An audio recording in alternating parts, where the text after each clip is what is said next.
বাড়িতে তোর আসার কথা, সে বাড়িতে এলো কি করে? দিদি সবটা জানতো পেশি ঠাম্মা।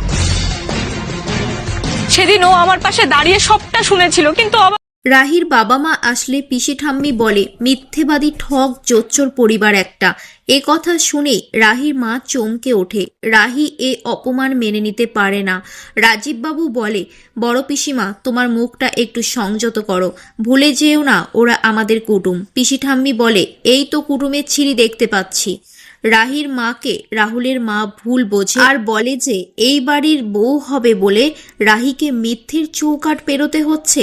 এভাবে সবকিছু লুকিয়ে গেলে রাহির মা বলে, রাজীব বাবু আপনি কিছু বলবেন না, চুপ করে থাকবেন?